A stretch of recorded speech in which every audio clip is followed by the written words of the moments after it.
இந்த 3 மீன் சொல்லி இந்த 3 மீனில் ஏதாவது ஒரு மீன் 1000 கிலோ வரணும். வந்துச்சுன்னா நீங்கள் தான் என்னை கூப்பிடுறீங்கன்னு நான் புரிஞ்சுக்கிறேன். பேதர் அப்படி தானே கூப்பிட்டீங்க. ஜெபமணி முடிச்சு ஒரு 5 நிமிஷம் அல்லது ஒரு 10 நிமிஷம் இருக்கலாம். நான் இரவு தூங்கிட்டு இருக்கும்போது பாம்பு பொத்துன்னு ஏதோ மேலே விழுந்ததை போல் ஒரு உணர்வுல டக்குன்னு பார்த்தா காலில் இங்கேருந்து இவ்வளவு நீளத்தில் ஒரு பாம்பு. நல்லா தேல் எனக்கு எடுத்துருக்கு.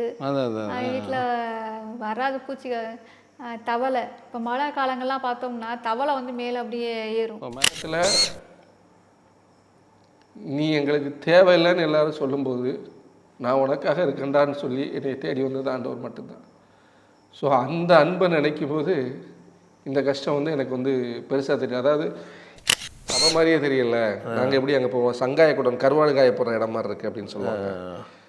அந்த இது கிராம பகுதி இல்லையா, காலையில் மக்கள் எல்லாரும் வந்து அந்த காலை கடனில் கிடைக்கிறதுக்கு அந்த செவுத்து ஓரங்களில் தான் உட்காந்து அந்த ஏரியா பக்கம் தான். அது எல்லாத்தையும் பிதைச்சிட்டு தான் உள்ளே போகணும். ஒரு சில நேரங்களில் அந்த அந்த சபை பிடிக்காத ஒரே வந்து எனக்கு கேட்டேன், ஆண்டவரே சங்காயக்கூடம் மாதிரி இருக்குன்னு சொன்னாங்க. நான் முதல்ல எனக்கு வீடு கட்டணும்னு ஆசைப்படலப்பா, மழையினால என் வீடு ஒழுகும்.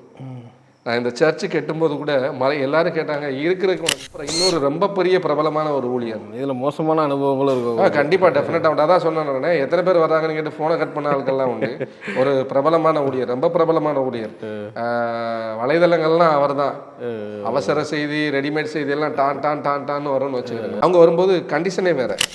Eden TV Bible review channel only YouTube பிளாட்ஃபார்மில் மட்டும் கிடையாது, இன்னும் நிறைய விதமான சோசியல் மீடியா பிளாட்ஃபார்மில் இப்போ புதுசாக நம்ம ஜாயின் பண்ணியிருக்கோம். ஸோ ஃபஸ்ட்டு வந்து பார்த்தீங்கன்னா ஸ்பாட்டிஃபைல வந்து பார்த்தீங்கன்னா நம்ம ஆடியோவாக அப்லோட் பண்ணுறோம். நீங்கள் ட்ராவல் பண்ணும்போது அழகாக நான் ஸ்டாப்பாக கேட்டுக்கிட்டே போகலாம். ஸோ அதே போல் வாட்ஸ்அப் சேனல். ஸோ இந்த வாட்ஸ்அப் சேனலில் நிறைய ஃபோட்டோஸ், பைபிள் வேர்ட்ஸ், நிறைய ஷார்ட்ஸ் வீடியோஸ்லாம் அப்லோட் பண்ணுறோம். ஸோ அதே போல் இன்ஸ்டாகிராம், ஃபேஸ்புக் ரெண்டுலேயுமே ஷார்ட்ஸ் அண்ட் ரீல்ஸ்லாம் வந்து நம்ம பண்ணிக்கிட்டே இருக்கோம். நிறைய ஃபோட்டோஸ் நம்ம அப்லோட் பண்ணிகிட்டே இருக்கோம். ஸோ யூடியூப்பில் வரக்கூடிய நிறைய மிஸ் பண்ண இதெல்லாம் வந்து இந்த சோசியல் மீடியா பிளாட்ஃபார்மில் நம்ம கொண்டு வந்துகிட்டே இருக்கோம்.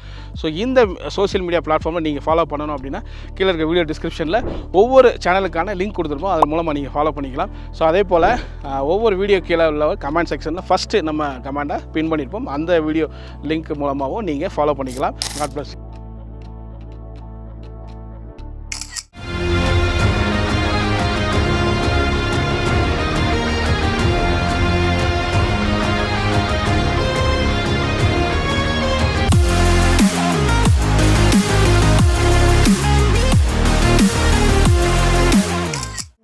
பிரச்சனைகளும் எனக்கு அது முன்ன தெரியல.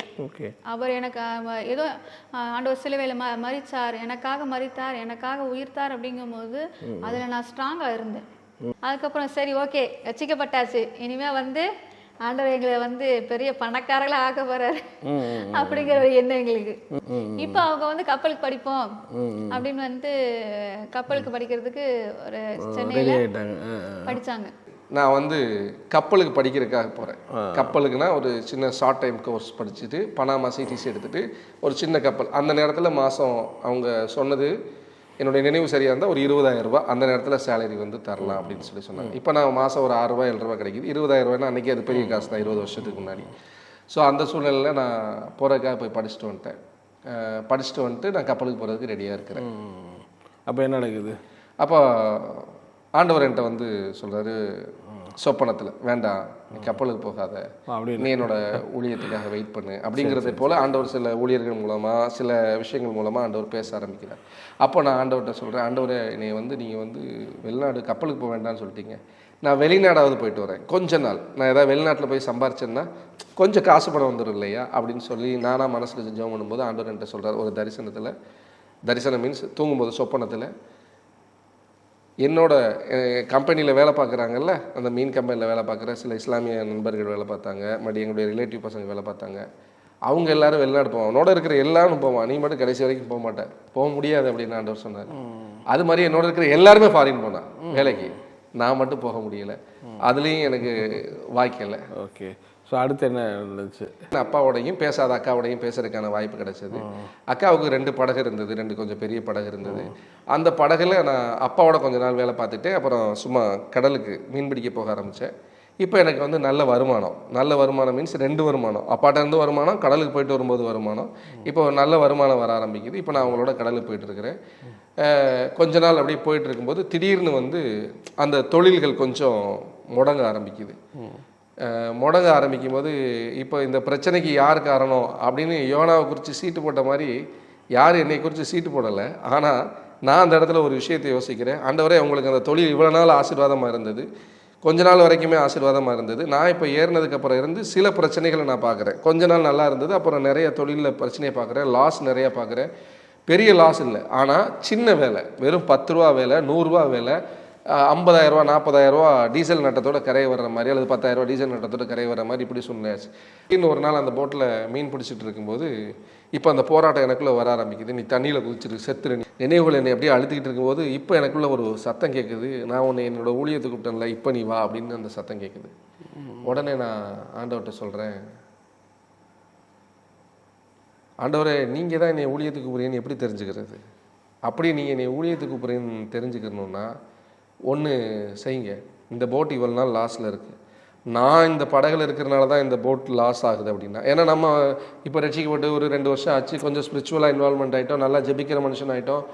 நான் வந்து பைபிள்லாம் வந்துட்டு ஒரு முழு பைபிள் என்னோட இடுப்பில் எப்போவுமே சொருகி வச்சுருப்பேன். முழு பைபிள், நான் சொல்கிறது சின்ன பைபிள்லாம் இப்போ வரல, முழு பைபிள் இடுப்பில் சொருகி வச்சுருப்பேன். பைபிள் படிச்சுக்கிட்டே இருப்பேன். ஒன்று ஜெபம் பண்ணுவேன், பைபிள் படிப்பேன், ஜெபம் பண்ணுவேன், பைபிள் படிப்பேன். இப்படி ஒரு சூழ்நிலையில் நான் அதிகமாக அந்த பைபிள் படிச்சனால நமக்கு தெரியும், யோனாவுடைய கதை நமக்கு தெரியும் இல்லையா?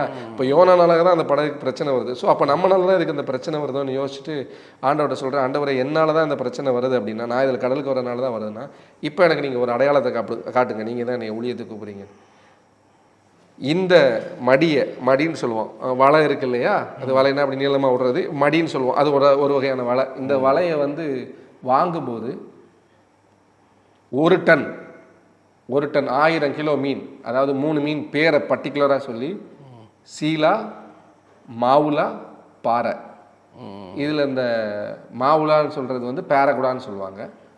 இந்த 3 மீன் சொல்லி, இந்த 3 மீனில் ஏதாவது ஒரு மீன் 1000 கிலோ வரணும். வந்துச்சுன்னா நீங்கள் தான் என்னை கூப்பிடுறீங்கன்னு நான் புரிஞ்சுக்கிறேன்.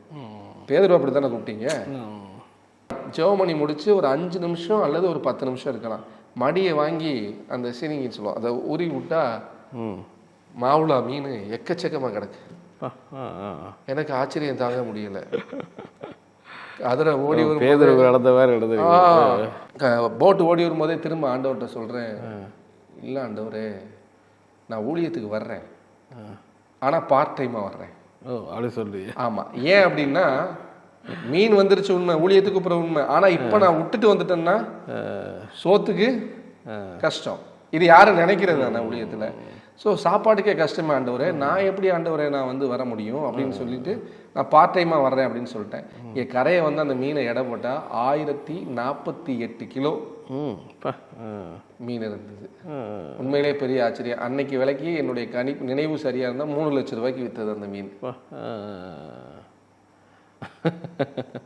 3 லட்சம் ரூபாய்க்கு. 3 லட்சம் ரூபாய்க்கு விற்றது. அதோட என்ன பண்ணுங்க, அந்த போட்டை விட்டு இறங்கியாச்சு, ஆனா ஊழியத்துக்கு வரல. போட்டை விட்டு இறங்கியாச்சு, ஊழியத்துக்கு வரல. ஒரு நாள் 1500 கிலோ இந்த மீனோட போட்டு கரை வருதுன்னு சொல்கிறாங்க. பெரிய போட்டு ஆழத்தில் நிற்கும், சின்ன போட்டில் போய் தான் இறக்கிட்டு வரணும். அந்த போட்டில் நான் உட்காந்துருக்கிறேன். ஆண்டவர் சொல்கிறார், என்னோட ஊழியத்துக்கு நான் கூப்பிட்டுட்டே இருக்கிறேன், நீ வரவே மாட்டேற அப்படின்னு சொல்லி ஆண்டவர் என் மனசில் பேசுகிறார். அப்போ நான் சொல்கிறேன், அப்படியே இருக்கும்போது, நீ காசு பண்ணணும்னு ஓடாத, நீ காசு பண்ணணும்னு ஓடுனீன்னா நீ வாங்குகிற பணம் உனக்கு பிரயோஜனமாகவே இருக்காது அப்படின்னு சொன்னாங்க. ஸோ இப்படி பிரயோஜனமாகவே இருக்கான்னு சொன்னப்போ நான் மனசில் சொல்கிறேன் ஆண்டவர்கிட்ட, அதெல்லாம் எனக்கு தெரியும், நான் பார்த்துக்கிறேன் அப்படின்னு அந்த மாதிரி சொல்றீங்க. ஏன்னா என் மனசு என்னன்னா, ஊழியத்துக்கு வந்துட்டா சாப்பாடு கஷ்டப்படணும். Okay okay okay. சம்பாரிச்ச காசை கொண்டு வந்து வீட்டில் வந்தா மூத்தவனுக்கு சரியான ஜுரம். ஓ, அந்த மாதிரி இது. அந்த ஜுரம் வந்தோன்னா அந்த காசு ஃபுல்லாக ஜுரத்துக்கு ஹாஸ்பிட்டலுக்கு தான் போயிடுச்சு. அதுக்கப்புறம் இதுக்கு மேலே ஆண்டவரை உங்களோட என்ன போராட முடியாது, தேவை நீங்க நடத்துற விதமா நடத்துங்கன்னு வந்தாச்சு. எனக்கு அழுதுகிட்டே இருக்கேன், ஆண்டவரை எப்படி நாங்கள் என்ன செய்வோம், ஊழியத்துக்கு வந்தாச்சு. அப்போ வந்து உங்க சொல்றாங்களா உங்கள்கிட்ட வந்து ஊழியத்துக்கு இனிமேல் ஃபுல் டைம் ஊழியம் தான் அப்படின்னு சொல்றாங்களா? முழு நேரம் ஊழியத்துக்குன்னு நாங்கள் ஒப்பு கொடுத்து வந்தாச்சு. நான் ஆண்டவர்கிட்ட சொன்ன வார்த்தை, இதுக்கு மேலே உங்கள்கிட்ட நான் போராட விரும்பலை, நான் வரேன். ஓகே. இது எந்த வருஷம் வந்தீங்க? 2012 ஏப்ரல்லாம் இருக்கும். ஓகே. அப்போ தான் உள்ள மினிஸ்ட்ரிக்குள்ளே. ஆமாம் ஆமாம் ஆமாம். உங்களுக்கு கீழே உடன் ஊழியரை போல் நான் என்ன செய்கிறேன் இருக்கிறேன். ஓ சர்ச்சை, நீங்கள் போகிற சர்ச்சில்? எஸ், அந்த சர்ச்சில் உடன் ஊழியராக இருக்கிறேன். சரி. கொஞ்சம் வீட்டு கூட்டங்கள் நடத்த பிரசங்கம் பண்ண. அதை ஓகேன்ட்டாங்க அவங்க. ஆமாம். அப்புறம் வந்து சனிக்கிழமை ஃபாஸ்டிங் ப்ரேயரில் மெசேஜ் கொடுக்க, இந்த மாதிரி கொஞ்சம் நான் இது பண்ணேன். அங்கே உடன் ஊழியரை போல் இருந்தேன். Okay okay. 12 இது நடக்குது இல்லையா? ஆமாம், 2012 அப்படியே நடக்குது. எத்தனை வருஷம் அங்கே இருந்தீங்க சபையில்? மேபி ஒரு 1.5 years ஆர் 1 year. ஆமாம், 2014 வரைக்கும் இருந்திருப்பேன்னு நினைக்கிறேன். ஓகே, ஒரு 2 years 13 or 14. அதுக்கப்புறம் ஆண்டவருடைய நடத்துதல் படி வெளியே வரேன். ஏன்னா வந்து யோசேப்பு ஆண்டவர் ஒரு குடும்பத்திலேருந்து பிரித்த மாதிரி நிறையா எல்லாம் உங்களுக்கு தெரியாது இல்லையா? நீங்கள் கிறிஸ்தவ அந்த பாசஸ் நிறைய பேரை சந்திக்கிற மாதிரி ஒரு இடத்துல இருந்து அந்த நிறைய உடைக்கப்படுகிற அனுபவத்திலேருந்து, ஸோ அந்த இடத்துல இருந்து ஆண்டு வெளியே மினிஸ்ட்ரி வர்றதுக்கு முன்னாடி ஒரு 15,000 சம்பாதிச்சுட்டு இருந்தீங்க. ஆமாம், ஒரு 15,000. ஆனால் நீங்கள் 12லேருந்து 14 வரைக்கும் அதில் எவ்வளோ உங்களுக்கு ஆஃபரிங் வந்துச்சு மந்த்லி? ஆஃபரிங்னா நான் போன சர்ச்சில் வந்து அந்த பாஸ்டர் வந்து எனக்கு 3000 ரூபாய் கொடுப்பாரு மந்த்லி. ஓகே, 3000 ரூபாய் கொடுப்பாரு. அதில் கடவுள் 15,000லேருந்து எங்கேயோ வந்துடுது 3000. ஆமாம், நம்ம கடவுளுக்காக ஊழியத்துக்கு வந்துட்டோம் இல்லையா? சரி சரி.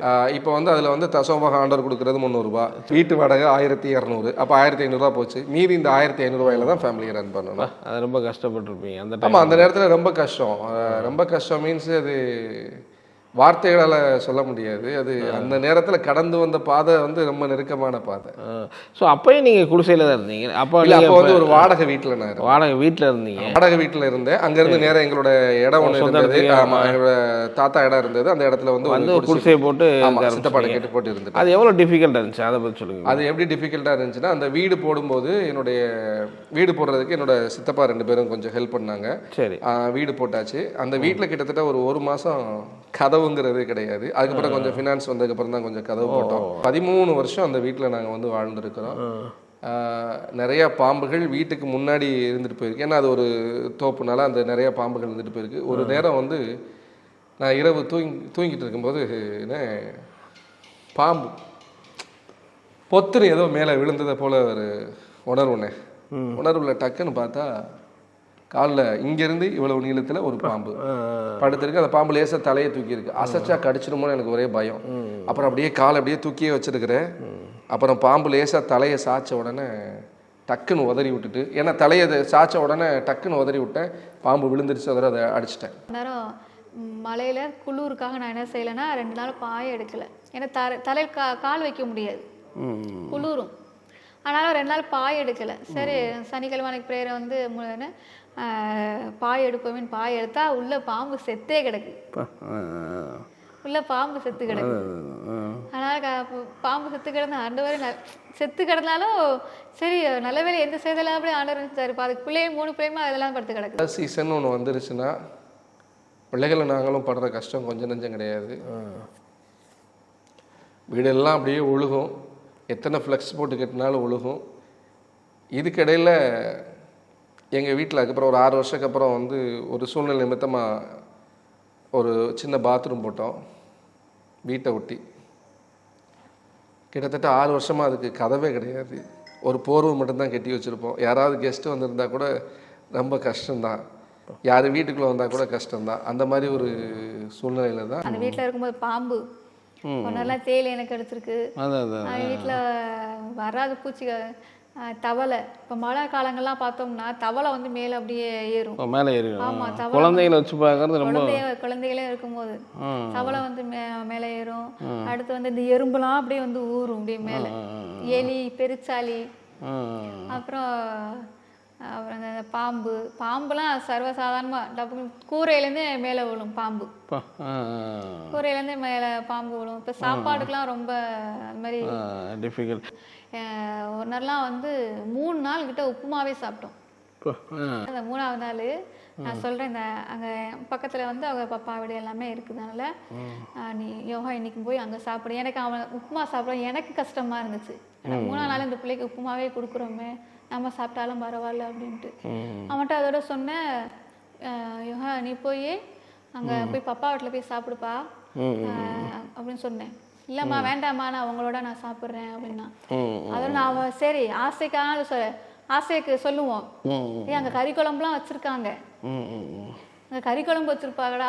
அவன் அப்போ ஆசைப்பட்டனால அங்கே போய் சாப்பிட்ருவானே அப்படின்ட்டு அவனுக்கு ஆசையை காமிப்போமே அப்படின்னு சொல்லிட்டு அவங்க அங்கே கறி குழம்பு வச்சுருப்பாங்க, இவங்க இப்போ அங்கே சாப்பிடு அப்படின்ட்டு. அதோட சொன்னான், ஏம்மா நீங்கள் சாப்பிட்றதே நான் சாப்பிடாம 3rd தான் படித்தான் அவன், 1ஆம் கிளாஸ் தான் படிச்சுட்டு இருக்கும்போது. இப்போ இந்த கூரையெல்லாம் ரொம்ப நாளுக்கு அப்புறம் கூரையெல்லாம் அப்படியே வீடு மேலே மோடு போயிடுச்சு, கூரையெல்லாம் பொத்து போயிடுச்சு. இப்போ மழை தண்ணி வந்தால் உள்ளே அப்படியே இறங்கிடும். அதெல்லாம் ஒரு 2 மணி நேரம் மழை விடவே இல்லை. 2 மணி தண்ணியை தள்ளி விட்டுக்கு மாதிரி தான் இருக்கான். அவன் எழுந்திரிச்சு 1 மணிலேருந்து 2 மணி வரைக்கும் தண்ணி. பிள்ளைய அங்கே அடுத்த ரூம்ல 2 பிள்ளைகளும் படுத்து கிடக்குங்க. அப்போ எங்கள் ஈசாக்கம் வந்துட்டார், தண்ணி அந்த சைடு ஓடிடக்கூடாதுங்கிறதுக்காக இவன் என்ன செய்வான்னா தண்ணியை தள்ளி விட்டுக்கிட்டே இருப்பான் 2 மணி நேரம் 1 நேரம்லாம். அதெல்லாம் ஊழியத்துக்கு வந்து நம்ம நல்லா இல்லையே அப்படின்னு நினச்சி ரொம்ப அது கஷ்டம்தான். ஆனாலும் கடவுள் மேலே இருந்த அந்த ஒரு நேசம் ஒன்று நான் யோசிச்சது ஒன்று தான். இந்த உலகத்தில் நீ எங்களுக்கு தேவையில்லைன்னு எல்லாரும் சொல்லும்போது நான் உனக்காக இருக்கேன்டான்னு சொல்லி என்னை தேடி வந்தது ஆண்டவர் மட்டும்தான். ஸோ அந்த அன்பை நினைக்கும் போது இந்த கஷ்டம் வந்து எனக்கு வந்து பெருசாக தெரியும். அதாவது உலகத்தில் எல்லாம் இருக்கும்போது உறவுகள் தேடி வரும், ஆனால் எதுவுமே இல்லாதப்போ தேடி வர்றது ஆண்டவர் மட்டும்தான். ஸோ அந்த அன்புக்கு நினைக்கும் போது நான் தான் சொன்னேன் இல்லையா, நான் என்றைக்கோ சாக வேண்டிய ஆள். அந்த பயத்தில் சூசைட் பண்ணலாங்கிற நினைவுகள்லாம் வந்தது உண்டு. என்றைக்கோ சாக வேண்டியனா என்றைக்கோ செத்துருப்பேன். நீங்கள் நான் செத்து எத்தனையோ வருஷம் போயிருந்துருக்கும். அப்போ எனக்காக அவர் இறங்கி வந்தார். ஸோ அவருக்காக இந்த கூரை வீட்டில் இருக்கிற ஒரு பெரிய விஷயம் இல்லையே. ஆண்டவர் நமக்காக அவலத்தை விட்டு இறங்கி வரும்போது இதில் என்ன இருக்குது, ஒரு பெரிய விஷயம் இல்லை. 14 வரைக்கும் ஸோ அங்கே ஊழியத்தில் இருந்தீங்க, குடிசை வீட்டில் இருக்கிறீங்க. பட் ஆனால் ஃபுல் வெளியே வர்றீங்க இல்லையா? ஆமாம். அந்த 3000 ரூபா சம்பளமும் இனிமேல் கிடையாது, அந்த ஆஃபரிங் கிடையாது. ஸோ எப்படி ஆரம்பிக்கிறீங்க ஊழியத்தை, எப்படி ஆரம்பிக்கிறீங்க? ஆண்டவர் மேலே இருக்க ஃபெய்த்தில் இது வரைக்கும் நம்மளை நடத்தின ஆண்டவர் இனி நடத்துவாருங்கிற முதல் நம்பிக்கையில் முதலடியை ஊழியத்தில் எடுத்து வச்சாச்சு. எப்படி அப்படின்னா, ஃபஸ்ட்டு ஒரு ப்ரேயர் செல், இஸ்லாமிய மக்கள் ரட்சிக்கப்படணும், ப்ரேயர் செல் ஸ்டார்ட் பண்ணோம். அப்புறம் நிறைய நேரங்களில் ஹாஸ்பிட்டல் மினிஸ்ட்ரி வந்து நிறைய செஞ்சோம். அதாவது ஸோ இஸ்லாம் மத்தியிலனா உங்கள் ஒய்ஃபும் இஸ்லாத்தில் இருந்ததுனால உங்களுக்கு ஒரு ஆமாம், எனக்கு இஸ்லாம் மத்தியில் வந்து ஒரு பெரிய மினிஸ்ட்ரி இது பண்ணி ப்ளஸ் ஹாஸ்பிட்டல் மினிஸ்ட்ரி பண்ணீங்க. ஹாஸ்பிட்டல் மினிஸ்ட்ரி வந்து ரொம்ப விரும்பி செஞ்சோம். மீனாட்சி மிஷன் ஹாஸ்பிட்டலில் போய் நாங்கள் அந்த மினிஸ்ட்ரி பண்ணோம். ஆண்டவர் மினிஸ்ட்ரியில் நிறைய விஷயங்களை தேவன் செஞ்சார். சில விஷயம் எப்படின்னா, ஒரு நேரம் வந்து ஒரு ஐயா மூளைக்காய்ச்சலில் பாதிக்கப்பட்டு ஐசியூவில் இருக்கிறாங்க. நாங்கள் அங்கே ஜெபம் பண்ணுறதை பார்த்து அவங்க என்ன செய்கிறாங்கன்னா, உங்களுடைய மனைவி எங்களை கூட்டிகிட்டு போகிறாங்க. அப்போ டாக்டர்ஸ் வந்து உள்ளே விடலை. உள்ளே விடாதப்போ அவங்க ஒரு 5 நிமிஷம் ஜெபம் பண்ணுறாங்க. ரொம்ப ரெக்வஸ்ட் பண்ணி கேட்டோன்னே எங்களை உள்ளே விட்டாங்க. போய் அந்த ஐயாட்ட கடவுளோட வார்த்தையை பற்றி சொல்லிவிட்டு ஜெபம் பண்ணுறோம். ஜெபம் பண்ணி முடிச்சுட்டு அவங்களோட நம்பரை வாங்கிட்டு வந்துட்டோம். வாங்கிட்டு வந்துட்டு திரும்ப ஃபோன் அடித்து கேட்டால் அடுத்து 3 நாளில் அந்த ஐயா முடியாதுன்னு சொன்ன ஐயா ஐசியூஆர்லேருந்து நார்மல் வார்டு வர்றதுக்கு ஆண்டவர் என்ன செஞ்சார், உதவி செஞ்சார். ஸோ தேவன் அந்த அற்புதம் செஞ்சார். அப்புறம் இன்னொரு குழந்தை, அந்த குழந்தைய பார்த்தீங்கன்னா ஒரு நல்ல பவுல் மாதிரி வச்சு அதில் அந்த பிள்ளையை வச்சுருக்குறாங்க. நாங்கள் ஒவ்வொரு பிள்ளைக்காக ஜெபம் பண்ணிட்டு போகிறோம். ஜெபம் பண்ணிட்டு போகும்போது அந்த பிள்ளை வந்து முடியாது அப்படிங்கிற ஒரு கண்டிஷன். அப்போ நானும் என்னோட கூட வந்திருக்க சகோதரர்களும் ஜெபம் பண்ணுறோம். ஜெபம் பண்ணிவிட்டு அடுத்த வார்டுக்கு போயிருக்கிறோம். திடீர்னு அந்த பிள்ளை ஒரு மாதிரி துள்ள ஆரம்பிச்சிருச்சு. அந்த டாக்டர் சொன்னாங்க, பிள்ளையினுடைய அசைவு நல்லா இருக்குது, இம்ப்ரூவ்மெண்ட் நல்லா இருக்குன்னு சொன்னாங்க. அடுத்து 1 வாரம் கழித்து திரும்ப அந்த ஹாஸ்பிட்டல் ஊழியத்துக்கு போகும்போது அதை எல்லாம் ரிமூவ் பண்ணி பிள்ளை நார்மலான வார்டில் இருக்க ஆண்டவர் என்ன செஞ்சார், உதவி செஞ்சார். அவங்க தேங்க்ஸ் பண்ணாங்க. இது மாதிரி அந்த ஹாஸ்பிட்டல் மினிஸ்ட்ரியில் ஆண்டவர் வந்து நிறையா ஆண்டவர் மிராக்கிள் செஞ்சார். அதுக்கப்புறம் வந்து அந்த ப்ரேயர் செல் நடத்துகிற அந்த ப்ரேயர் செல்லை இன்னொரு இடத்துல ஷிஃப்ட் பண்ண வேண்டிய ஒரு சூழ்நிலை வந்தது. ப்ரேயர் செல் எங்கே நடத்திட்டு இருந்தீங்க? அருள் சகாயம்னு ஒரு பிரதரோட வீட்டில் நடத்திட்டு இருந்தீங்க. அங்கேருந்து இன்னொரு இடத்துக்கு ஷிஃப்ட் பண்ண வேண்டிய இடம் வந்தது. அவங்க வந்து மரியா சிஸ்டர்னு ஒருத்தவங்க அவங்களோட இடத்த கொடுத்தாங்க.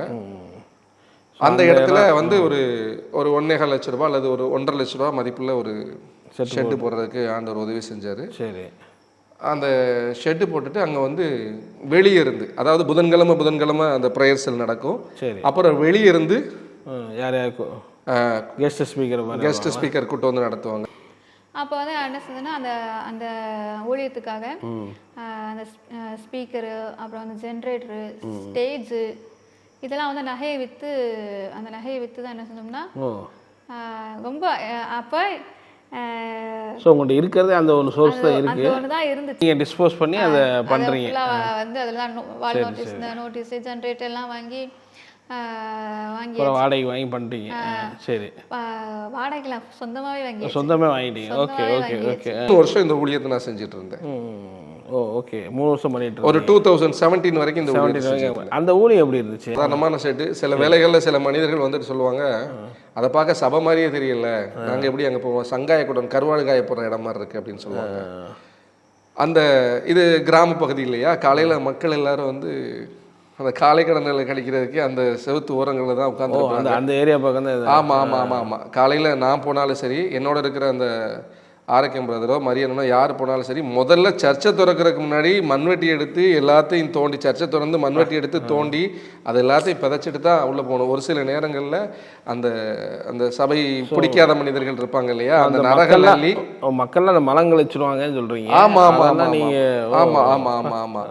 அப்புறம் ஒரு சிலர் அந்த மலத்தை அள்ளி அந்த வசனங்களில் தடவிட்டு போன நிகழ்வும் நடந்தது உண்டு. ஒரு நேரம் அருமையான வெங்கடேசனை கூப்பிட்டு அந்த கன்வென்ஷன் நடத்திக்கிட்டு இருக்கும்போது பார்த்தீங்கன்னா உள்ள இருக்க முடியல. வெங்கடேசன் இந்த இஸ்லாம் மத்தியில் ஓகே, அவங்க பிரசங்கம் பண்ணிக்கிட்டு இருக்கும்போது உள்ளே இருக்க முடியல, மக்களுக்கு இருக்க முடியல வாட.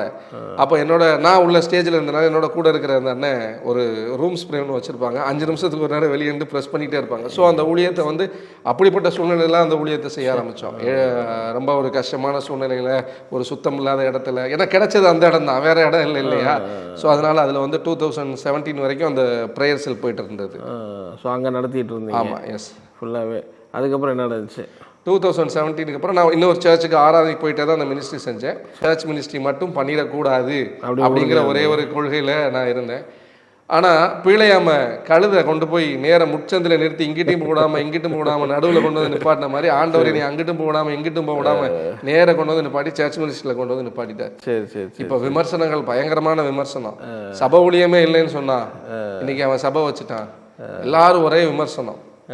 உடனே ஆண்டவர் சமூகத்துக்கு போகிறேன், கதை உடைச்சிட்டு அழுகிறேன். ஆண்டவரே, நான் இதை செய்யணும்னு நினைக்கிறேன், நான் ஊழியத்துக்கே வரமாட்டேன்னு சொன்னேன், என்னை வம்படியாக எடுத்துக்கொண்டு வச்சிங்க. நான் சுவிசேஷ ஊழியம் தான் செய்வேன்னு சொன்னேன், வம்படியாக என்னை இன்னைக்கு பாதையில் தள்ளிட்டீங்களே ஆண்டவரே. நான் அழுகும் போது ஆண்டவர்கிட்ட பைபிள் எத்தனை நேரம் படிச்சிருக்கிறேன், ஆனால் அந்த வசனத்தை எப்படி கவனிக்காம போனது. ஆண்டவர் சொன்னார், ரோமர் 1வது அதிகாரம் 1வது வசனம் எடுத்து படி அப்படின்னு சொன்னார்.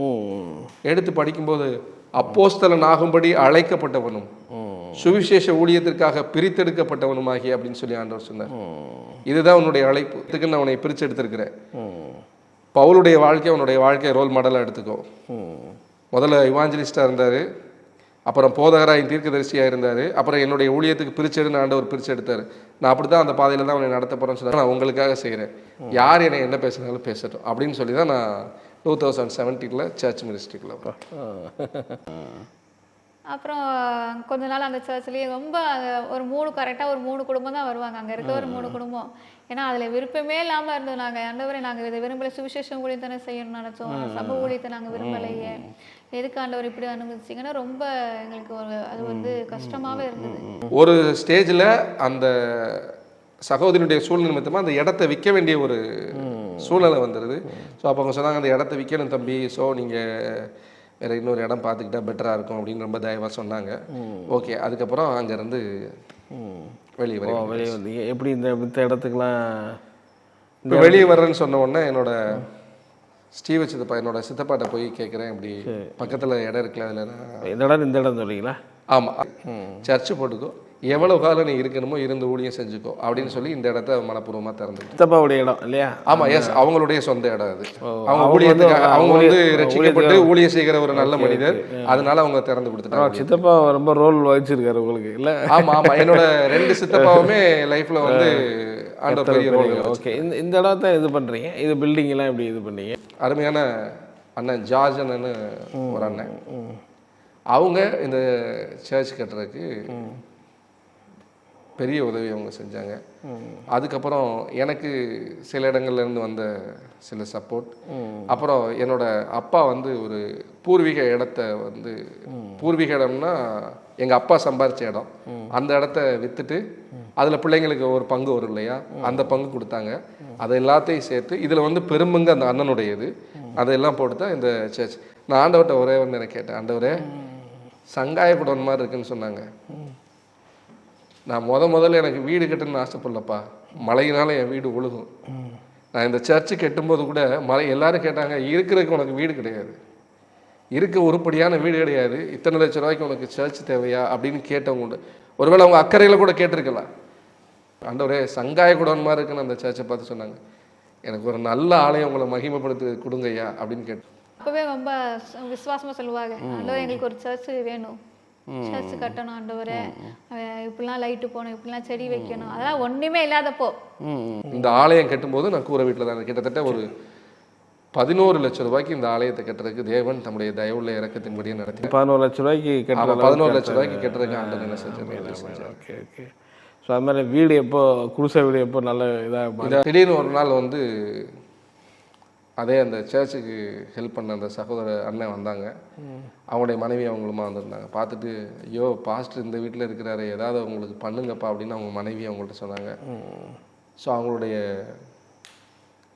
வீடு கட்டுறதுக்கு அவங்களால முடிஞ்ச ஒரு சப்போர்ட் பண்ணாங்க மறுபடியும். ஸோ அதுக்கு அடுத்து அதை தாண்டி அந்த அண்ணன் அவங்க பெரும்பங்கு ஒரு சப்போர்ட் பண்ணாங்க. அதை தாண்டி இன்னொரு பெரும்பங்கு சப்போர்ட் வந்து ஆண்டவர் வந்து செய்ய ஆரம்பிச்சார்.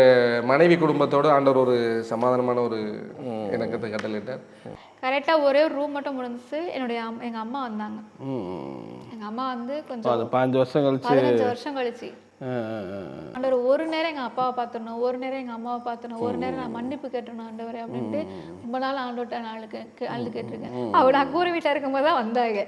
Okay okay. வந்து ஒரு ஆனால் எங்கள் அம்மா அந்த விஷயத்தில் வந்து சும்மா சொல்லக்கூட அந்த கூரை வீட்டிலே வந்து இருந்தாங்க. ஒரு 5-6 நாள் இருந்திருப்பாங்களே. அப்போ ஒரு கொஞ்சம் நகை கொடுத்தாங்க. அதை கொஞ்சம் நாங்கள் பேங்கில் வச்சு அதுக்கப்புறம் வந்து அந்த வீட்டை ஃபுல்லாக முடிக்கலைனாலும் ஓரளவு முடிச்சு உள்ளே போகிற அளவுக்கு ஆண்டவர் வந்து உதவி செஞ்சார். ஸோ எல்லா சூழ்நிலைகளையும் தேவன் அனுகூலப்படுத்தி கொடுத்தார். வீடு கிட்டத்தட்ட ஒரு 10,4 லட்சம் ரூபாய்க்கு அந்த வீட்டை முடிக்கிறதுக்கு ஆண்டவர் உதவி செஞ்சார். நான் தான் எப்போவுமே சொல்லுவேன், அந்த என்னுடைய கனவு என்னுடைய வீடை கட்டினதை பார்க்கல முதல்ல ஆண்டவருக்கு ஒரு ஆலயம் கட்டுறது. ஒரு சின்ன சபையாக இருந்தாலும் ரொம்ப அழகாக வச்சுருக்கிறீங்க. ரொம்ப நன்றி. அந்த பேக்ரவுண்டில் தான் எடுக்கிறோம். ஆனால் இப்போ பார்த்துட்டு அன்னைக்கு நீங்கள் சொன்னீங்க, இன்னைக்கு ஆண்டவர் வந்து அந்த உங்கள் ஏக்கத்தையெல்லாம் நிறைவேற்றி ஆண்டவர் இன்னைக்கு பெரிய காரியம் செஞ்சுருக்கிறார் அப்படின்னு சொல்லுவாங்க. உண்மையிலேயே ஆண்டவருக்கு தான் மகிமை. ஸோ இவ்வளோ அற்புதங்கள் கர்த்தர் உங்களுக்கு பண்ணியிருக்கிறாரு. ஸோ ஊழியத்தில் இவ்வளோ நடத்தியிருக்காரு. இப்போ எவ்வளோ பேர் சபையில் இருக்கிறாங்க? இப்போ ஆண்டவர் தயவுனால ஒரு 30லேருந்து 35 குடும்பங்கள் இருக்கிறாங்க. எல்லாம் பொதுமக்கள்னால சில வேளைகளில் 100 பேர் வருவாங்க, சில பேர்கள் 50 பேர் வருவாங்க. மெம்பர்னா ஒரு 30லேருந்து 35 குடும்பங்கள் உண்டு ஆண்டவர் தயவுனால. இந்த கிராமம் தான் ஒரு ராமேஸ்வரம் இப்படி இந்த ஒரு ஏரியாவில் நீங்கள் மினிஸ்ட்ரி பண்ணுற பெரிய விஷயம். ஸோ இங்கே நிறைய ஊழியர்களையும் கொண்டு வந்திருக்கிறீங்க, மீட்டிங்ஸ்லாம் கொண்டு வந்து நடத்தியிருக்கிறீங்க. அந்த அனுபவங்கள்லாம் நிறைய இருக்கும். எப்படி ஒவ்வொரு அந்த அனுபவங்களை பற்றி சொல்லுங்கள். சில பிரபலமான மனிதர்களையும் கூப்பிட்டுருக்கிறேன். இதில் நான் பார்த்ததில் ரொம்ப ரொம்ப ரொம்ப ரொம்ப சிறந்த மனிதர்கள் அப்படின்னா, நான் ஃபஸ்ட்டு சொன்னது போல் அந்த ஜார்ஜ் சர்க்குணராஜுங்கிற அந்த அருமையான அண்ணன், சரி, அடுத்து அருமையான வெங்கடேஷ் அண்ணன், அடுத்து வெஸ்லி மேக்ஸ்வெல் அண்ணன். இந்த ஜார்ஜ் சர்க்குணராஜ் அண்ணன்லாம் வந்து உண்மையிலே ரொம்ப தாழ்மையான, ஆண்டவருக்காக ஒரு டெடிக்கேஷனாக பயங்கரமாக ஊழியம் மட்டும் இல்லை, கஷ்டப்படுறவங்களுக்கு நல்லா செய்யணும். ஏன்னா பார்த்து ஒரு மனிதன் கிறிஸ்துவை பிரசங்கிக்கிறதை விட கிறிஸ்துவை போல வாழ்கிறது அப்படிங்கிறது அவங்கள்ட்ட நான் பார்த்தேன். ஓகே. தகரக்கோட்டா சர்ச்சுக்கு அவங்க ஒரு நேரம் வந்திருக்கிறாங்க. அப்போ சொன்னாங்க, பாஸ்டர் இப்படி சர்ச்சுன்னா யாருமே என்ன செய்ய மாட்டாங்க, வர மாட்டாங்க. அது சர்ச்சுனா அதுக்குன்னு ஒரு ஆர்டர் இருக்குது, இப்படித்தான் இருக்கணும்னு சொல்லி தான் அவங்க அவ்வளோ தூரம் செஞ்சாங்க. ஸோ அது எல்லாத்தையும் தாண்டி தன் வாழ்க்கையில் தான் எவ்வளவு உயரத்துக்கு போனாலும் தான் எவ்வளவு பெரிய ஆள் அப்படிங்கிறத வெளியே ஒரு வார்த்தையும் சொல்லாத ஒரு மிக சிறந்த நான் சந்தித்த ஒரு மிக அற்புதமான மனிதர். ரெண்டாவது வெங்கடேசன். இன்ன வரைக்கும் அந்த ஜார்ஜனை எப்படி என்னோட லைஃப்பில் அண்ணன் எப்படி இருக்காங்களோ அது மாதிரியே வெங்கடேசனை நல்ல ஒரு மென்டர், நல்ல ஆலோசகர். நிறையா எனக்கு கொஞ்சம் பைபிளில் கொஞ்சம் மினிஸ்ட்ரி சம்மந்தமானது அவங்கள்ட்ட கேட்குறது போல் பைபிள் சம்மந்தமானது வெங்கடேசன்கிட்ட கேட்பேன். நிறைய என்னோட வெங்கடேசனெல்லாம் ஒரு நேரம் ஒரு அவங்களுக்கு வெங்கடேசனனுக்கு ஃபோன் பண்ணி ஒருத்தவங்க வந்து நான் ஏதாவது உங்களுக்கு ஒரு உதவி செய்யணும்னு நினைக்கிறேன், என்ன செய்யணும்னு கேட்டப்போ அண்ணன் சொன்னாங்க, எனக்கு செய்ய வேணாம், தம்பி வருது அப்படி ராமேஸ்வரத்தில் ஊழியம் செஞ்சுட்டு இருக்கிறான், அவன் ரொம்ப கஷ்டப்பட்டு ஊழியம் செய்கிறான், அவனுக்கு நீங்கள் வந்து கொடுங்கன்னு சொல்லி அவங்க இப்போ கத்தாரில் இருந்தாங்க நினைக்கிறேன், அவங்களால முடிஞ்ச உதவியை பிரபு அண்ணன். அந்த அண்ணனும் ரொம்ப நல்ல மனுஷன், ரொம்ப. ஆனால் அவங்க ஊழியம் செய்யலை, வேலை பார்க்குறாங்க, ரொம்ப நல்ல மனுஷன். வெங்கடேசன் மூலியமாக தான் பழக்கம். அடுத்து வெஸ்லி மேக்ஸ்வெல் அண்ணன். சில ஊழியர்கள் கேட்பாங்க, ஃபோன் பண்ண உடனே உங்கள் சர்ச்சில் எவ்வளோ பேர் வருவாங்க. நான் மீட்டிங்கு நிறையா கூப்பிட்றதுனால சில இன்றைக்கி பிரபலமாக இருக்கிற நிறைய பேர் கூட எவ்வளோ பேர் வருவாங்கன்னு கேட்டாங்க. நான் ஒரு 50 பேர்லேருந்து 100 பேர்னு சொன்ன உடனே ஃபோனை வச்சவங்களாம் இருக்குது பதில் சொல்கிறேன்னு சொல்லிட்டு. வெஸ்லி மேக்ஸ்வெல் அண்ணன் இது வரைக்கும் நான் கூப்பிடும்போது எத்தனை பேர் வர்றாங்கன்னு கேட்கல. இதில் பெரிய ஆச்சரியம் என்ன, வெஸ்லி மேக்ஸ்வெல் இந்த சர்ச்சுக்கு வந்திருக்கும் போது அப்போ மொத்தமே 25 பேர் நம்ம தான் அன்றைக்கி இருந்தாங்க. ஆனால் ஓப்பன் கிரவுண்டில் தான் அண்ணனை வச்சு மீட்டிங் நடத்தினேன். மிக அற்புதமான தேவ மனுஷன். மீட்டிங்கெல்லாம் நல்லபடியாக முடிஞ்சதுக்கப்புறம் அண்ணனை சாப்பிட என்னோடய வீட்டுக்கு தான் கூப்பிட்டு போயிருக்கிறேன். ஸோ அப்போ சாப்பாடு கொடுக்கும்போது வெஸ்லி மேக்ஸ்வெல் வந்தாங்க, சாப்பிட்டு முடித்த உடனே மீட்டிங்லாம் முடிஞ்சது. அண்ணன் தங்கியிருந்த ஹோட்டலுக்கு போனேன். ஒரு பெரிய அமௌண்ட் அண்ணனுக்கு ஆஃபரிங்காக நான் கொடுத்தேன். அண்ணன் கேட்டாங்க, எவ்வளோ இருக்குடா தம்பி அப்படின்னு கேட்டாங்க. அண்ணன் 25,000 வச்சுருக்கிறேன் அப்படின்னு சொன்னேன். அண்ணன் என்கிட்ட சொன்னாங்க, நான் உனக்கு இதுக்கு மேலே வச்சு கொடுக்கணும்னு நினச்சேன் உன்னோட ஊழியத்துக்கு.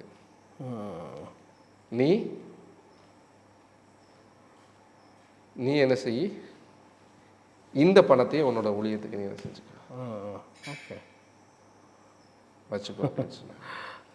ஸோ வச்சுக்கோன்னு சொல்லி எனக்கு கொடுத்தாங்க. நான் வேண்டான்னு எவ்வளவோ சொன்னேன். அதான் சொல்கிறேன், நான் ஏற்கனவே சொன்னேன், எல்லா ஊழியக்காரங்களுமே அப்படித்தான். ஸோ வெஸ்லி மேக்ஸ்வெல் அண்ணனும் சரி, வெங்கடேசன் அண்ணனும் சரி, இந்த ஜார்ஜ் அண்ணனும் சரி, பிரசங்கிக்கிறதை விட பிரசங்கத்தை வாழ்க்கையாகவே நான் அவங்கள்ட்ட பார்த்துருக்கிறேன். அப்புறம் இன்னொரு ரொம்ப பெரிய பிரபலமான ஒரு ஊழியர், இதில் மோசமான அனுபவங்களும் இருக்கும். கண்டிப்பாக டெஃபினட்டாக அதான் சொன்னேன். எத்தனை பேர் வர்றாங்கன்னு கேட்டு ஃபோனை கட் பண்ண ஆட்கள்லாம் உண்டு. ஒரு பிரபலமான ஊழியர், ரொம்ப பிரபலமான ஊழியர், வலைதளங்கள்லாம் அவர் தான். அவசர செய்தி, ரெடிமேட் செய்தி எல்லாம் டான்னு வரும்னு வச்சுக்கிறேன். அவங்க வரும்போது கண்டிஷனே வேற. அதாவது அவங்க கிளம்பும்போது ஒரு கிலோமீட்டருக்கு 9 ரூபா கணக்கு பண்ணி காருக்கு பே பண்ணிடணும்.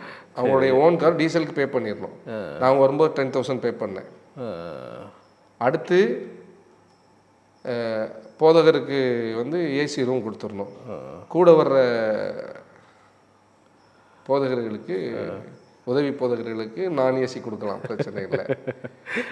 அடுத்து மனசு வச்சிருக்கேன். ஆமாம். அடுத்து அவங்களுக்கு கிட்டத்தட்ட வெஸ்லி மேக்ஸ்வெல் கொடுத்ததை நெருக்கி ஒரு 20,000 ஆஃபரிங் கொடுத்தாங்க. அந்த போதகர் அங்கேருந்து அவருக்கு மீட்டிங் புக் பண்ணதுலேருந்து இங்கே மீட்டிங் முடிச்சுட்டு போகிற வரைக்கும் அவருடைய ஃபோன் நம்பரும் என்கிட்ட கிடையாது. அவர்கிட்ட நான் பேசவும் முடியாது. நான் ஃபோன் பண்ணால் அவருடைய அசிஸ்டண்ட் தான் எடுப்பாங்க. யாரும் வானத்துலேருந்து குதிச்சு வந்துடல, எல்லோரும் ஊழியத்துக்கு தான் வந்திருக்கிறார். கடவுளோட ஊழியத்தை தான் செய்ய வந்திருக்கோம். அப்படி நிறைய நல்ல மனுஷங்களையும் பார்த்துருக்கேன், பொல்லாத மனுஷங்களையும் நிறைய பார்த்துருக்கிறேன். ஸோ மனைவி இன்னொரு பாஸ்டர் நான் கூப்பிடும்போது ஒரு நாளைக்கு பேமெண்ட் இவ்வளோ கொடுத்துடணுன்னே பேசினார் என்கிட்ட. அப்படியா? ஆமாம். என்னைய சில இடங்களுக்கு நான் ஒன்றும் பெரிய அளவில் ஒன்றும் ஊழியத்துக்கெலாம் வெளியெல்லாம் அதிகமாகலாம் போனதில்லை. ஆனால் நான் தூரத்துக்கு ஊழியத்துக்கு போன இடங்களில் அவங்க சில காணிக்கைகள் தரும்போது அவங்க வசதியானவங்க, அவங்களால அதை கொடுக்க முடியும்னா நான் வாங்கிட்டு வந்திருக்கிறேன். அவங்க கஷ்டப்படுறவங்கன்னா டிக்கெட்டுக்கு மட்டும் நான் எடுத்துகிட்டு மீதி பணத்தை அவங்கள்ட்ட நான் கொடுத்துட்டு வந்திருக்கிறேன். நான் ஒன்றும் பெரிய நல்லவங்கிறதுக்காக சொல்ல வரல, அவங்களும் நம்மளை போல கஷ்டப்பட்டு தானே ஊழியம் செய்கிறாங்க.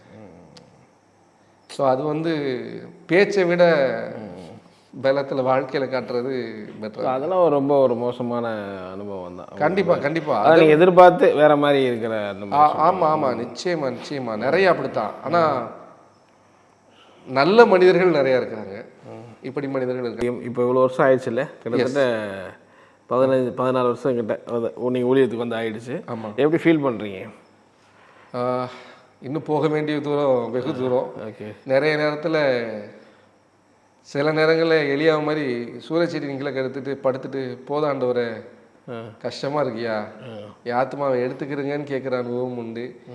எலியா மாதிரி ஆமணக்கு செடியின் கீழே உட்காந்துக்கிட்டு நான் விரும்பினதை செய்யாமல் நீர் விரும்பினதே செஞ்சுக்கிட்டு இருக்கிறேன் ஆண்டவரே அப்படின்னு கேட்குற சூழ்நிலைகள் உண்டு.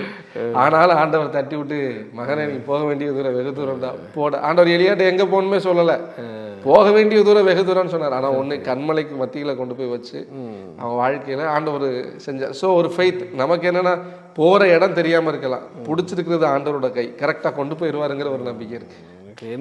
என்ன விஷயம்னு வச்சுருக்கிறீங்க ஃப்யூச்சரில்? கண்டிப்பாக ஃப்யூச்சரில் எனக்கு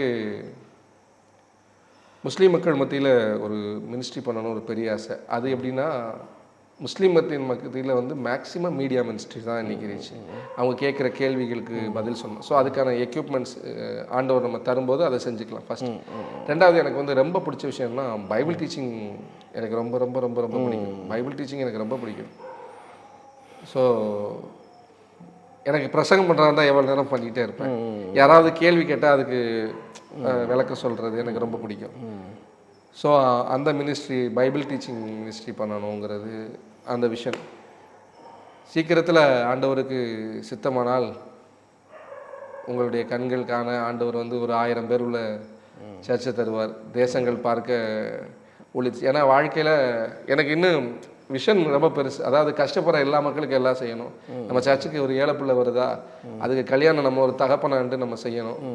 ஒரு வீடு இல்லாத பிள்ளைங்க வர்றாங்களா, நம்மளால் முடிஞ்சதை அவங்களுக்கு செய்யணும். அப்படி ஏன்னா நான் ரொம்ப கஷ்டப்பட்டேன். கஷ்டம்னா எப்படி சொல்கிறது, சில வேளைகளில் ஒரு பெட்டெலாம் தூக்கி குப்பையில் போட்டாங்க. அந்த குப்பையில் போட்ட பெட்டை எடுத்து அது பிஞ்சிருந்த இடங்களெல்லாம் துணியை வச்சு தச்சு அந்த பெட்டில் நாங்கள் எங்கள் பிள்ளைகள் படுத்திருந்த நாட்கள் உண்டு. வறுமை இருந்தால் மற்ற மனுஷன் எப்படி நம்மளை பார்ப்பான்னு தெரியும். ஸோ என்னுடைய ஆசை என்னென்னா, ஆண்டவர் நம்மளை எவ்வளோ உயர்த்துறாரோ அந்த அளவுக்கு கஷ்டப்படுற மக்களுக்கு நிறையா செய்யணும். ரெண்டாவது அதை தாண்டி உலகம் முழுசும் ஆண்டவரோட காஸ்பல் போகிறதுக்கு நம்மளால் என்ன முடியுமோ அதை செய்யணும் அப்படிங்கிற எனக்கு ஒரு ரொம்ப பெரிய ஆசை. இப்போது சிஸ்டர் வந்து அழகாக பாடல்கள்லாம் பாடுவாங்க. ஸோ அடுத்து அந்த பாடல் மினிஸ்ட்ரி, ஸோ அந்த மாதிரி மினிஸ்ட்ரியில் அடுத்த கட்டத்துக்கு வந்து கொண்டு போகணும்னு வந்து ஒரு பெரிய ஆசை. என்னோட ஹஸ்பண்டுக்கு நான் நல்லா பாடுவேங்கனாலே அவங்களுக்கே தெரியாது. எதார்த்தமாக ஒரு நாள் செல்லில் வந்து நான் பாட்டு பாடி நான் ரெக்கார்ட் பண்ணி வச்சுருந்ததை கேட்டாங்க.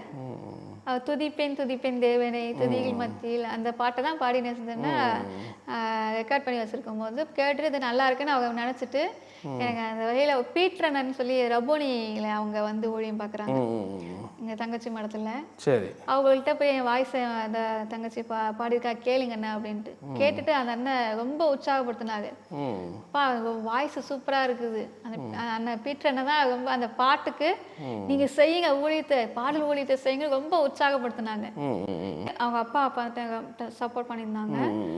மீது கொஞ்சம் காசு இருந்தாலும் நம்ம பாட்டு பண்ணுவோம் அப்படின்ட்டு பாட்டு பண்ணுவோம் அப்படின்ட்டு ஒரு உச்சபாரதால ஊழியத்தில் ஆண்டவர் ராகத்தை தந்துட்டாரு, வார்த்தையை தந்துட்டாரு. ஃபர்ஸ்ட் அந்த மனதுருகும் தேவன் அப்படிங்கிற ஒரு பாடலை தான் வந்து பாடணும் ரெக்கார்டிங் ஸ்டுடியோவில் போய் முடிச்சுட்டு முன்னூறு அதை எப்படி ப்ரொமோட் பண்ணதும் அதெல்லாம் எங்களுக்கு தெரியல. பாட்டை மட்டும் பாடிட்டு வந்தாச்சு. இப்போ கிட்ட ஒரு ஆசீர்வாத டீம் வாங்கினாங்க, அதில் ஓடுதுன்னு சொன்னாங்க. அதில் போயிட்டு இருக்கு. Okay okay. எத்தனை பாடல்கள் அப்படி எழுதிருக்கீங்க? இப்போ கிட்ட இருக்கணும் என்கிட்ட ஒரு 15-20 பாடல் இருக்கு. இப்போதைக்கு நான் ஒரு 2 பாட்டு வெளியே, மனதுருகும் தேவன் அப்புறம் பரிசுத்தரேன்னு ஒரு பாட்டு. சரி சரி. இப்போ அடுத்து ஒரு பாடல் வந்து ஆரோன் பாலாவோட ஒரு பாடல் வந்து சேர்ந்து பாடி இப்போ இன்னும் விடலை. மாயான உலக நீலன்னு ஒரு பாட்டு. அடுத்து நல்லவரேன்னு அடுத்த சாங் வந்து நல்லவரே நன்மைகள் செய்தவரேன்னு ஒரு பாடல் வந்து ரெக்கார்டி பண்ணியிருக்கேன். ஆனால் இன்னும் ஆகலை. எல்லாம் பொருளாதாரம் தான், எல்லாமே வந்து ஃபினான்ஸ் தான். கொஞ்சம் கொஞ்சமாக நாங்கள் சேர்த்து வச்சு தான் வந்து என்ன செய்வோம்னா அதை வந்து அந்த பாடலுக்காக இருக்கட்டும் ஊழியமாக இருக்கட்டும் டக்குன்னு வந்து எதுவும் பண்ண முடியாது. கொஞ்சம் கொஞ்சமாக சேர்த்து வச்சு தான் அதை செய்வோம், அதை பண்ணுவோம் அப்படின்ட்டு. ஸோ இப்போ எவ்வளோ ஹாப்பியாக இருக்கிறீங்க குடும்பத்தோட? இப்போ ரொம்ப கத்தோட கிருமையினால ஹாப்பியாக இருக்கும். ஸோ அதில் வந்து இல்லை ரொம்ப சின்ன வயசில் மேரேஜ் பண்ணீங்க. ஸோ இஸ்லாத்துலேருந்து அப்படியே கிறிஸ்தவ இதுக்கு வந்தீங்க, ஊழியத்துக்கு வந்துட்டீங்க. வந்து கர்த்தர் இவ்வளோ தூரம் ஒரு பெரிய சபையை வச்சு கொடுத்துருக்காரு, நல்ல வீடை கொடுத்துருக்காரு. ஸோ இப்போது எப்படி ஃபீல் வியூவர்ஸ்க்கு என்ன சொல்ல விரும்புகிறீங்க நீங்கள்? எந்த சூழ்நிலையும் கர்த்தரை பிடிச்ச கரத்தை விட்டுற வேணாம். உபத்திரம் வரும், எல்லா சூழ்நிலையும் மத்தியிலையும் கர்த்தரை தைரியமாக பிடிச்சிக்கோங்க. கண்டிப்பாக ஆண்டவர் கைவிட மாட்டார். நேயர்களுக்கு என்ன சொல்ல விரும்புகிறீங்க? நிறைய ஊழியர்கள் விசுவாசிகள் பார்ப்பாங்க, அவங்களுக்கு என்ன ஃபைனலாக சொல்ல விரும்புகிறீங்க? ஒன்றே ஒன்று தான், ஒரு வாழ்க்கையினுடைய துவக்க அற்பமாக இருக்கலாம், அற்பமான ஆரம்பத்தை நிறைய பேர் அசட்டை பண்ணலாம். ஆனால் நம்ம அழைத்த தேவன் உண்மை உள்ளவர்.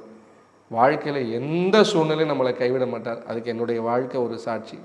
வாழ்க்கையில் எத்தனையோ நேரத்தில் இந்த புள்ளியிலேருந்து இதுக்கு மேலே நம்ம வாழ்க்கை தப்பாது, வாழ்க்கை எல்லாமே முடிஞ்சிருச்சுன்னு நினச்ச நேரத்துலேருந்து நான் முடிஞ்சிருச்சுன்னு நினச்ச நேரத்துல எல்லாம் தட்டி விட்டு முடியலடா இனித்தான் அவன் வாழ்க்கையை தொடங்க போகிறேன்னு ஆண்டவர் கொண்டு வந்தார். இன்றைக்கி இந்த பார்க்குற இடம் வரைக்கும் ஆண்டவர் கொண்டு வந்திருக்கிறார். நம்ம வாழ்க்கையில் ஆண்டவர் சொன்ன ஒரு வார்த்தை ஆண்டவர் தலைமையில் விழுந்து போக விட மாட்டார். ஸோ நம்ம வாழ்க்கையில் தேவன் தந்த தரிசனத்தை விசுவாசித்து ஆண்டவர் மேலே நம்பிக்கை வச்சு நம்ம முன்னே போய்கிட்டே இருப்போம். நம்ம பிடிச்சிருக்கிற கரம் ஆண்டவருடைய கரம், ஆண்டவர் அற்புதமாக நம்ம நடத்துவார். ஓகே, ரொம்ப நன்றி. உங்கள் நேரத்தை ஒதுக்கி உங்கள் சாட்சியை ரொம்ப அழகாக எங்களோட ஷேர் பண்ணிங்க. நிறைய பேருக்கு அது பக்தி விடுத்து கொடுக்கும் நம்புகிறேன். நன்றி, thank you. Eden TV Bible review சேனலில் உங்களுடைய சாட்சிகளையும் ஊழிய அனுபவங்களையும் பகிர்ந்து கொள்ள விரும்புனீங்கன்னு சொன்னால் எங்களுடைய வாட்ஸ்அப் நம்பரை கான்டெக்ட் பண்ணுங்கள். அது மட்டும் இல்லாமல் நீங்கள் ஃபாரினில் இருக்கீங்க அப்படின்னா உங்களை ஜூம் ரெக்கார்டிங் எடுக்கிறதுக்கும் நாங்கள் ரெடியாக இருக்கோம். ஸோ நீங்களும் எங்களை கான்டெக்ட் பண்ணலாம். உங்களுடைய வாட்ஸ்அப் நம்பர் 8428196238. இந்த வாட்ஸ்அப் நம்பருக்கு உங்கள் டீட்டெயில்ஸ்லாம் அனுப்புங்க. நிச்சயமாக உங்களுடைய அனுபவங்கள் பலருக்கும் விசுவாசத்தையும் பக்தி விருத்தியும் தூண்டுங்கிறத சந்தேகம் கிடையாது.